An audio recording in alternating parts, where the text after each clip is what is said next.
Under the glare of Fox News' New York studio lights, a hush rippled through the hallways on that fateful December morning. Producers noticed an unscheduled calendar alert. KG exit meeting, conference room B800 AM. Rumors swirled rapidly. Some whispered that Kimberly Guilfoyle had walked out in protest over editorial interference. Others speculated it was a contract dispute gone nuclear. By first break, the network's official memo landed. Kimberly Guilfoyle has departed Fox News, effective immediately. The terse statement offered no reasons, just a curt thank you for her contributions over 6 years. Just like that, one of the network's highest paid stars was gone, and nobody saw it coming. In the days that followed, journalists pounced on every stray detail. Insiders claimed that in late November, Guilfoyle had clashed with top executives over a segment she refused to anchor, one she viewed as a politically motivated hit piece on President Trump's 2020 campaign. According to one aide, she stormed into the control room red-faced, demanding to know when news coverage became opinion masquerading as fact. Others paint a different picture. She'd reportedly upset advertisers after an on-air comment about corporate donations. Whatever the spark, the powder keg had been lit months earlier by mounting tensions between her burgeoning personal brand and the network's editorial constraints. Kimberly Guilfoyle's departure wasn't just a job change, it was an exclamation point on her rapidly shifting trajectory. Once a rising star at Fox's San Francisco bureau, she had leaped into prime time status as co-host of The Five, known for her blistering monologues and unapologetic political firepower. But behind the glaring makeup and polished lines lay a woman torn between loyalty to her network and loyalty to her partner, Donald Trump Jr., whose high-profile legal woes and campaign responsibilities intensified over 2018. Sources say Guilfoyle's personal and professional worlds collided in late 2019, when she was tapped to join Trump's inner campaign circle, placing her at the eye of a public storm that Fox News brass never fully embraced. The impetus for her exit can be traced back to a private Fox leadership retreat in early November. According to 3 attendees, Guilfoyle confronted the network's top news director, demanding clarity on guidelines for on-air conflicts of interest. She insisted, quietly but firmly, that her off-camera political involvement required a formal segregation from her Fox News duties. The director, fearing both ratings fallout and advertiser backlash, offered a vague compromise: limit appearances during election season. Guilfoyle, unnerved by the half measures, requested a seat at the policy table. The invitation never arrived. Meanwhile, social media platforms ignited with speculation. Kim's exit trended on Twitter within hours of her departure announcement. Clips of her most combative Fox segments resurfaced, edited to suggest she had been muzzled by network censors. Conspiracy channels claimed Fox's parent company, 21st Century Fox, had sided with Wall Street donors over their star talent. Advertiser boycotts were threatened. A change. Org petition demanded transparency on the grounds that viewers deserve to know why they lost their favorite voice. FOMO escalated. No one wanted to be the only one clueless about what really happened behind the closed studio doors. Within the building, morale faltered. Anchor colleagues gathered in the green room, whispering about sudden new policy memos and a tightened editorial belt. Talent agents huddled in hallways, drafting contingency plans for their clients in case Fox's next big star decided to depart under similar circumstances. PR strategists scrambled to craft damage control statements, while the network's ratings team tracked a subtle but unmistakable dip in November viewership. It was clear Guilfoyle's exit wasn't a quiet slip into the night. It was a seismic jolt that reverberated through the entire cable news ecosystem. Against this backdrop, Kimberly Guilfoyle's own statements painted a picture of defiant independence. In a swift series of social media posts, she thanked Fox News for the opportunity to inform and challenge an audience I respect, while declaring her intention to pursue new avenues for advocacy and public service. Her tone struck a careful balance, graceful enough to avoid public scorched earth rhetoric, yet pointed enough to signal that she would no longer be hobbled by corporate constraints. Fans seized on her words as a clarion call, even as pundits speculated about her next move: a podcast deal, a Senate run, or a seat beside her husband at the next GOP fundraiser. Behind the social media sound and fury, however, lay an intricate web of business calculations. Industry insiders reveal that Guilfoyle had a clause in her Fox contract allowing for immediate departure should her political activities escalate beyond an agreed threshold. The timing of her exit, immediately after her wedding to Donald Trump Jr. in November 2020, raises an eyebrow. Was she waiting until personal milestones passed? Or did Fox accelerate her release to mitigate conflict of interest exposure during a contentious election cycle? The truth, as always, resides in layers of boardroom bargaining, legal fine print, and the private whims of powerful actors. By the time Fox News aired its next prime time lineup, Kimberly Guilfoyle's chair remained empty.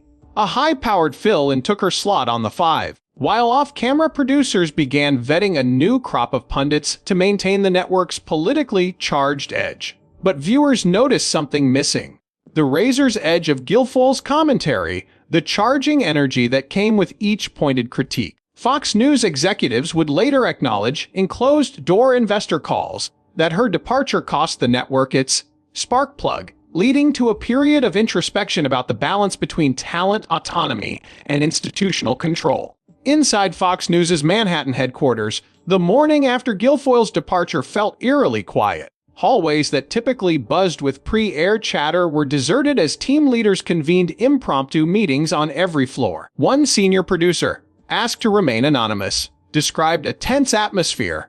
People were afraid to pick up the phone, worried they'd be the next to get called into HR. Emails flooded into C-suite inboxes from anxious advertisers seeking reassurance about brand safety, while bookers for Sunday programs scrambled to fill her vacant panel slots. In the News Operations Center, the lead coordinator held a hastily arranged phone chain. "Confirm we have 3 replacements for Guilfoyle's segments this afternoon." Now, sources with direct knowledge of the contract negotiations say the fissure widened months earlier when Guilfoyle began to weave her personal political activism into her on-air commentary. Network counsel, in increasingly exasperated memos, reminded her that journalistic integrity requires clear separation between personal political endeavors and news analysis. Guilfoyle, unwilling to temper her outspoken support for her partner's campaign events, grew frustrated by what she perceived as double standards applied to Fox on-air talent. A leaked internal email from early October read, "One must ensure that all contributors disclose personal associations that might color their on-screen perspectives." For Guilfoyle, whose identity was now entwined with the Trump family, that directive felt like an ultimatum. Behind the scenes, discussions on contract renewal reached a boil in November.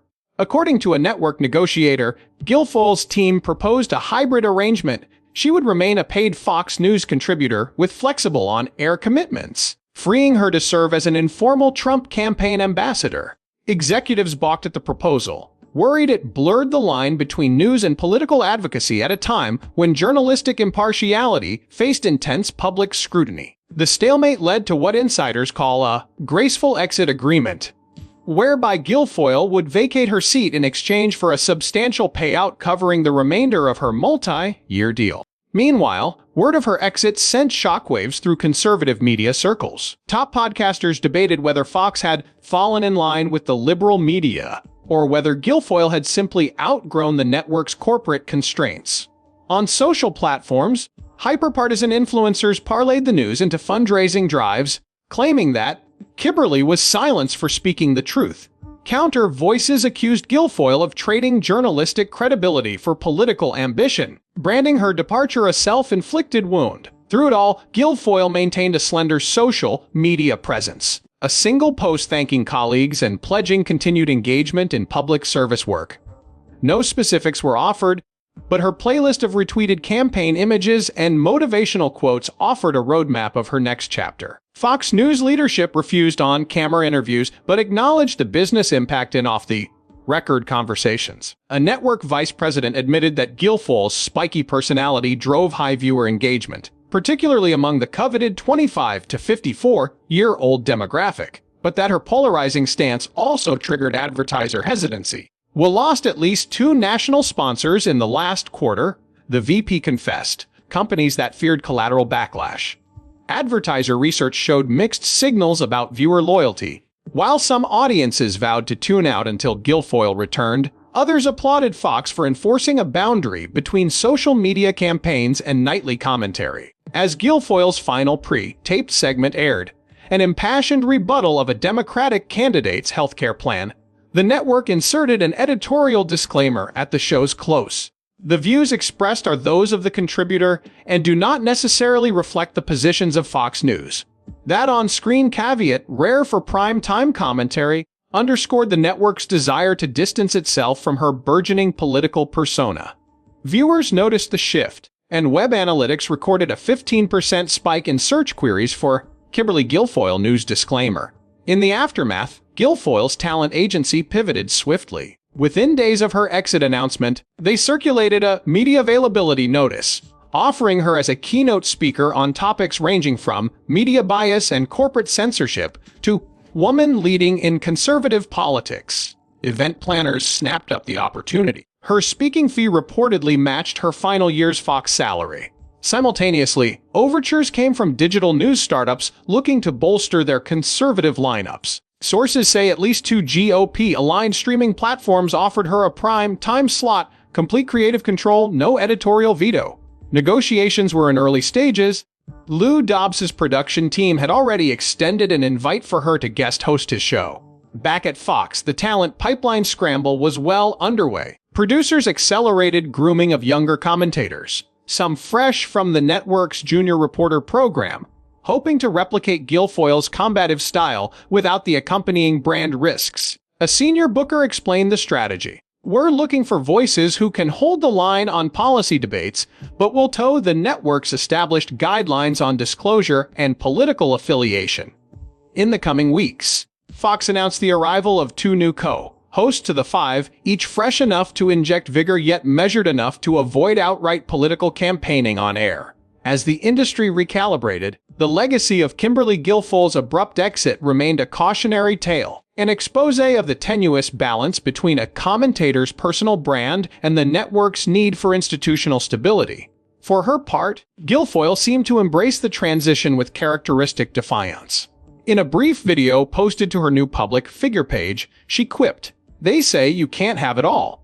But I say, why not?" Then she teased a forthcoming announcement promising a platform free from corporate handcuffs where my voice can shine without hesitation. While Fox News scrambled to fill the void Kimberly Guilfoyle left behind, she wasted no time carving out her next public arena. Within days of her exit announcement, Guilfoyle's management team confirmed she had inked a development deal with a conservative streaming platform known for its live town halls and on-demand original series. Sources say the contract includes both a weekly commentary show, tentatively called Guilfoyle Confidential, and a limited series documentary project chronicling her career on television and in political advocacy. In a leaked memo to employees, the platform's CEO touted Guilfoyle as "or dynamic, unapologetic voice," whose departure from Fox would immediately boost subscriber sign-ups. Meanwhile, her social media channels, dormant for 6 months, flared back to life with Chris Black and white headshots and a single tagline: "Truth has no network." Her first public post, 90-second video, opened with a close-up shot of her stepping into a private jet. "When your integrity demands new horizons, you must chart your own course," she intoned, voice clipped and resolute. She then teased upcoming appearances at political fundraisers, conservative think tank panels, and a February keynote address for a major youth leadership summit. By midnight, the clip had earned over 500,000 views, trending alongside news of her Fox departure and sparking fervent commentary threads on Twitter and Parler. Her pivot to new platforms involved a delicate balancing act, preserving her reputation as a seasoned cable news commentator while distancing herself from Fox's corporate baggage.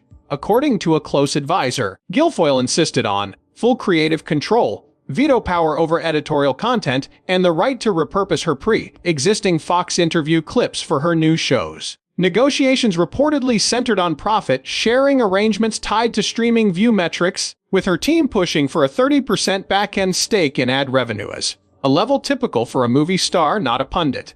The platform's negotiators, aware that exclusivity could attract thousands of new subscribers, ultimately agreed to her terms, marking one of the richest deals for a political commentator outside mainstream cable. Beyond streaming, Guilfoyle eyed an ambitious expansion of her personal brand. her representatives secured a newsletter partnership with an established conservative publisher, promising weekly essays on policy, culture, and her own experiences in the Trump orbit.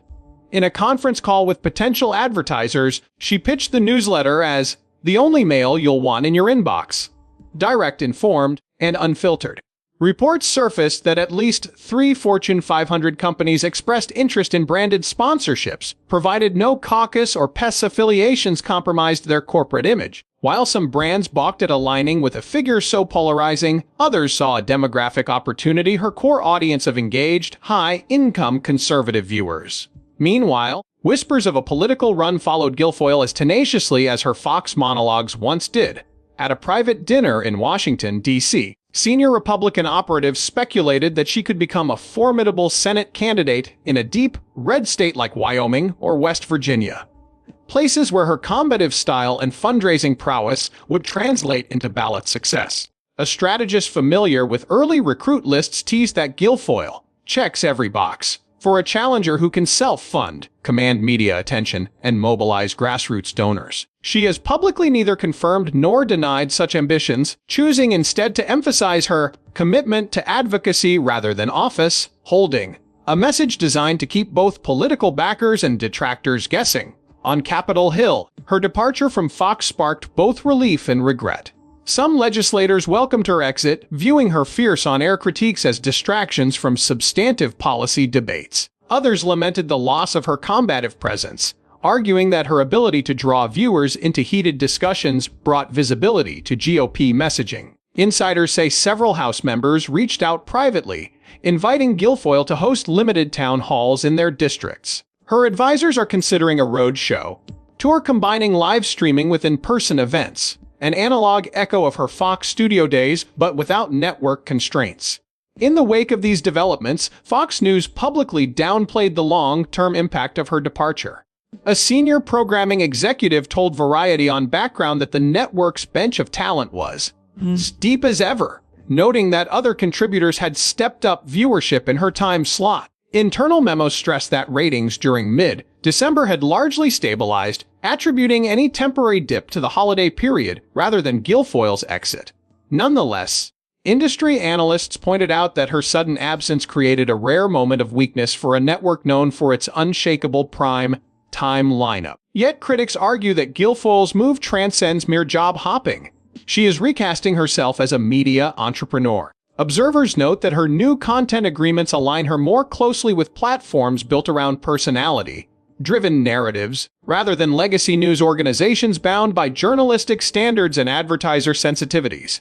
In doing so, Guilfoyle redefines her own career arc, from on-camera contributor under corporate oversight to independent curator of her political persona. What remains to be seen is whether this autonomy will sustain her influence in an increasingly fragmented media ecosystem, or whether the loss of Fox's massive reach will hinder her ability to set headlines with every pronouncement.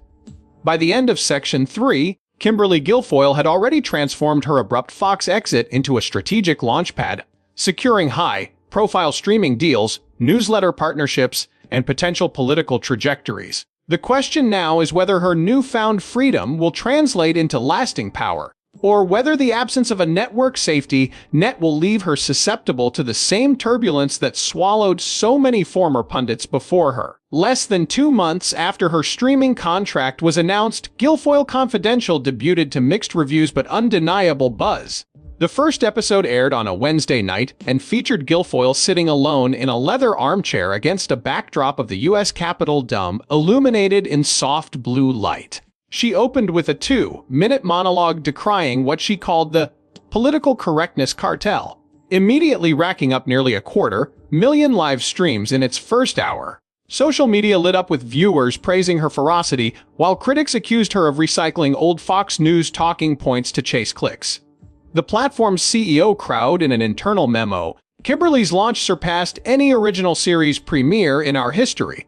Yet, beneath the headline numbers lay critical nuances. Data analysts noted that while Guilfoyle's opening monologue generated massive initial viewership, subsequent segments, panel discussions, and pre-taped interviews saw a drop-off of approximately 40%. Focus groups suggested viewers tuned in eagerly for Guilfoyle's signature firebrand delivery, but balked at segments that strayed into complex policy debates without visual aids or supporting graphics. Advertising partners took note as well. A financial services sponsor pulled out after the second episode, citing lower than expected engagement during their commercial breaks. A network insider acknowledged privately that the sponsor's analytics team had flagged lack of contextual framing as a risk to brand safety. In response, Guilfoyle and her producers adjusted the format for episode 3. They introduced on-screen data visualizations, fact-check graphics, and polling maps to bolster her commentary with context. They brought in guest experts for brief, high-energy exchanges and added a listener mail segment featuring vetted viewer opinions. This revamped structure helped stabilize live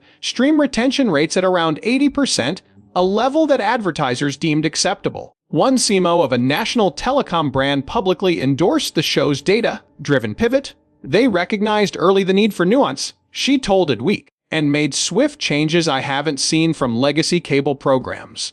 Meanwhile, her newsletter partnership flourished. The inaugural KG Insider edition, titled Power and Principles, landed in 250,000 inboxes on a Thursday afternoon. The email led with an op-ed on international energy policy, followed by a personal essay about Guilfoyle's childhood in San Francisco and the formative reunion with her father, a man she credited for teaching her to stand firm in the face of pressure. Subscribers praised the mix of policy analysis and personal narrative, reporting open rates of over 45%, double the industry average for political newsletters. Advertisers snapped up exclusive sponsorship slots within the newsletter, positioning their brands as thought leaders aligned with KG's clarion call for honesty. Meanwhile, the documentary series, tentatively titled Kimberly Guilfoyle, Unfiltered, advanced from development to production. Filming began on location in Miami, New York, and at a Trump family compound in Florida. Directors sought to capture the arc of Guilfoyle's career and her abrupt Fox exit through interviews with former colleagues, political operatives, and close friends. Rumors swirled that the film would include behind-the-scenes footage of Guilfoyle's final days at Fox and never-before-seen campaign rallies. Early footage leaked online in grainy clips suggesting a raw and unvarnished portrait. Within hours, Fox News issued a copyright claim on the leaked material, sparking calls for anti-piracy action even as supporters shared the clips as a symbol of Guilfoyle's book-ending narrative. On the political front, speculation about Guilfoyle's potential Senate run intensified. In late January, her team quietly began meeting with veteran campaign strategists in Washington. Fundraising dinners in Palm Beach and Houston raised hundreds of thousands, with attendees given unmarked chartered flights and non-disclosure disclaimers. Internal polling conducted by her advisors showed she polled competitively in a deep, red primary field in a western state, with name recognition outpacing several declared candidates. Conservative donors, previously wary of her Fox network profile, were now intrigued by her direct media platform and apparent ability to self-fund a national campaign. Republican National Committee attendee noted in a private memo, she has the media muscle. The question is whether she wants to trade today's broadcast autonomy for tomorrow's legislative constraints. Back at Fox News, executives maintained public composure, but quietly monitored Guilfoyle's every move. Viewership for The Five stabilized in her absence, buoyed by the sudden prominence of co-hosts who dashed firebrands with equal force. But internal memos acknowledged that the network had sacrificed its most inflammatory female conservative voice. Reservation for which some senior leaders privately admitted they had underestimated her leverage. A senior HR executive admitted on condition of anonymity, Roy treated her as a replaceable cog, when in reality she was a high-octane fuel for our ratings engine. In the arena of online discourse, stand-alone clips distilled from Guilfoyle's streaming show proliferated across social media, eclipsing many legacy Fox News moments in share counts. Short-form video platforms became battlegrounds for argument and parody alike. Opponents edited her monologues into GWife's mocking repetition, while supporters repackaged them as rallying cries against media bias. Her direct-to-consumer strategy underscored a larger shift in political communication. Skilled on-air personalities can now bypass traditional gatekeepers, build their own subscriber bases, and monetize direct engagement. Whether Guilfoyle's brand remains sustainable beyond the novelty phase will depend on her ability to balance raw energy with the depth and credibility that audiences have begun demanding.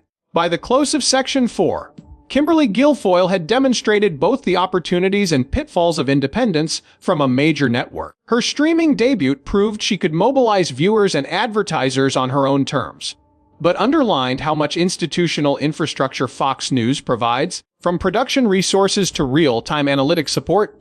As her personal media empire took shape beneath the mantra, "Truth has no network," a critical question emerged. Can Guilfoyle's star power translate into enduring influence? Or will the friction of self-funded ambition and the fickleness of fragmented audiences leave her without the stabilizing anchor of mainstream cable? By late winter, Kimberly Guilfoyle's media ventures had coalesced into a multifaceted platform that blended commentary, documentary, and advocacy. Her weekly streaming show, Guilfoyle Confidential, stabilized at approximately 300,000 concurrent viewers per episode, down from the initial surge but up from most non-cable premieres.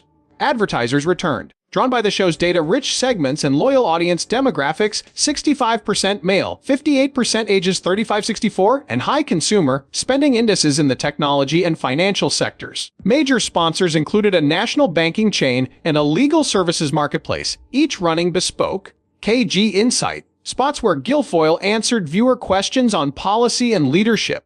Meanwhile, production on Kimberly Guilfoyle Unfiltered wrapped principal photography.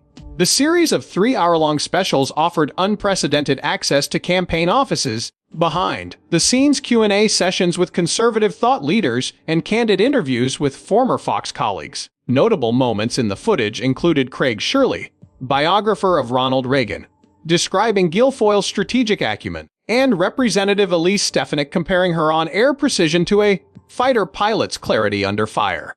In post-production, editors interwove archival clips from Guilfoyle's Fox tenure with recent scenes from her streaming studio, highlighting parallels between her cable news prowess and new digital boldness. The premiere was slated for spring, with a simultaneous release on the platform and select theatrical screenings in key markets including Dallas, Atlanta, and Phoenix.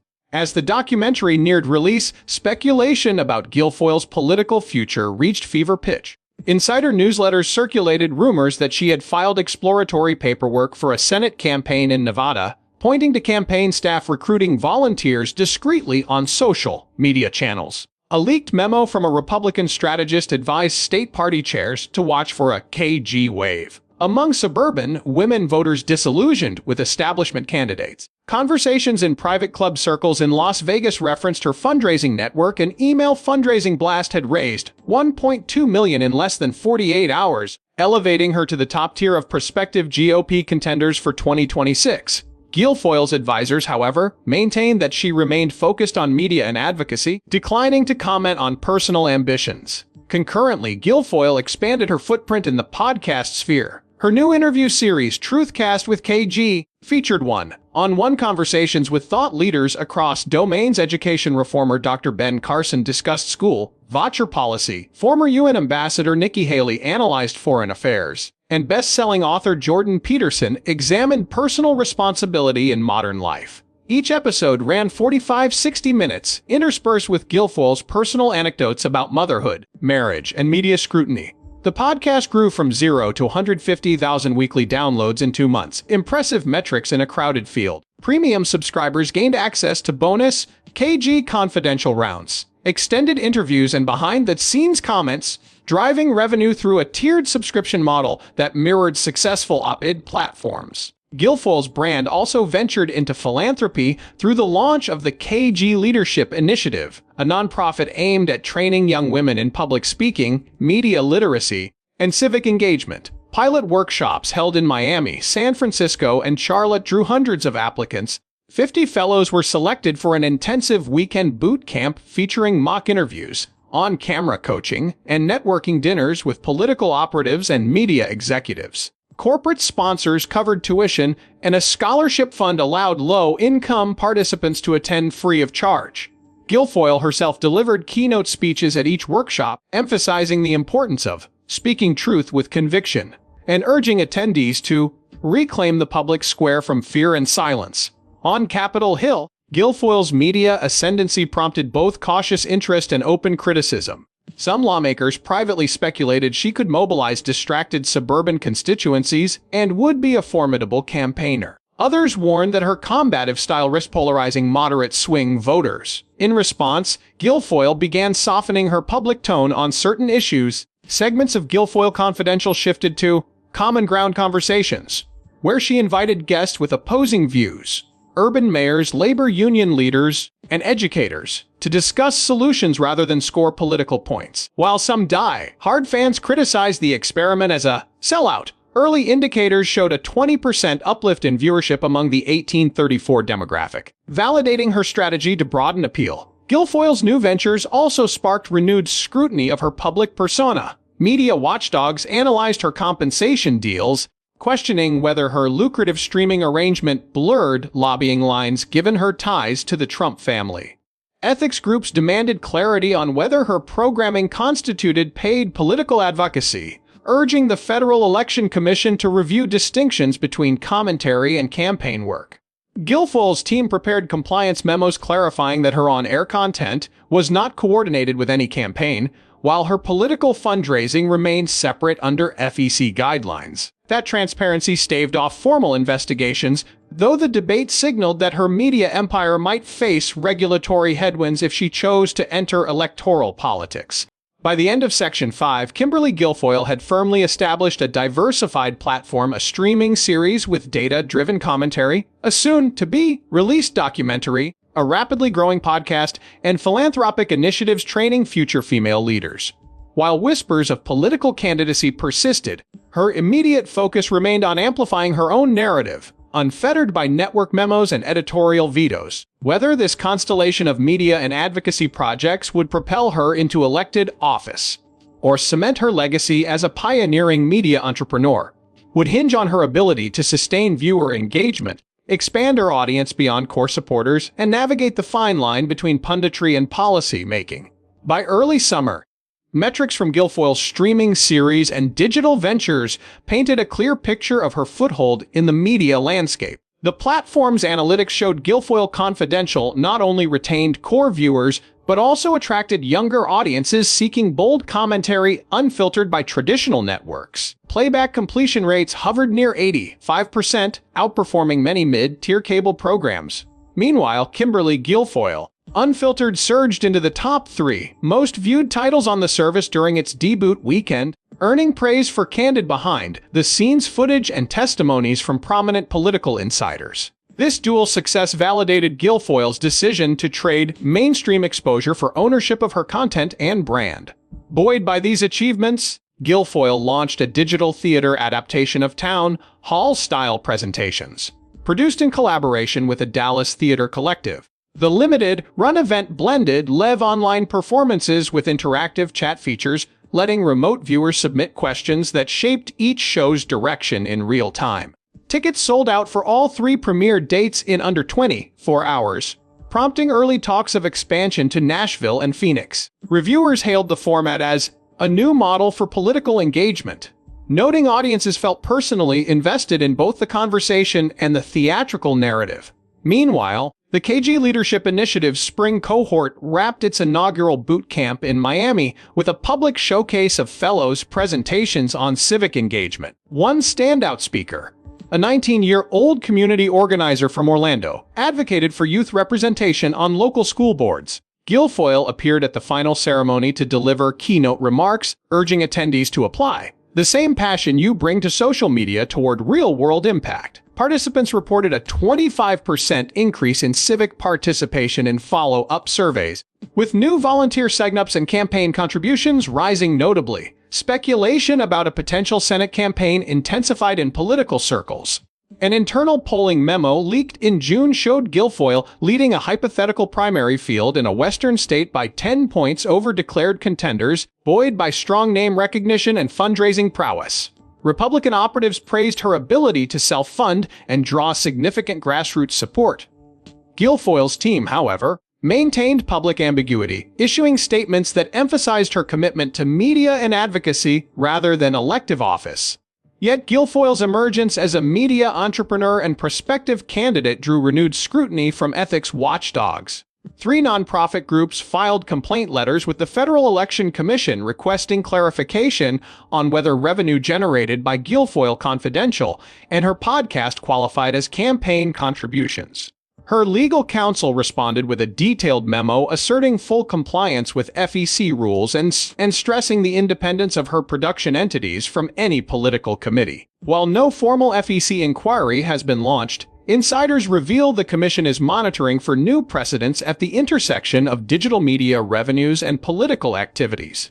As Guilfoyle's ventures blossomed, Fox News quietly assessed the impact of her departure. Internal memos from summer programming meetings noted higher than expected ratings fluctuations in her former time slot, especially among female viewers under 50. Although replacement hosts eventually stabilized viewership, executives acknowledged that Guilfoyle brought an irrepressible spark they had underestimated. New talent development initiatives now include interactive livestream segments and real-time polling features, tactics clearly inspired by Guilfoyle's agile platform-driven approach.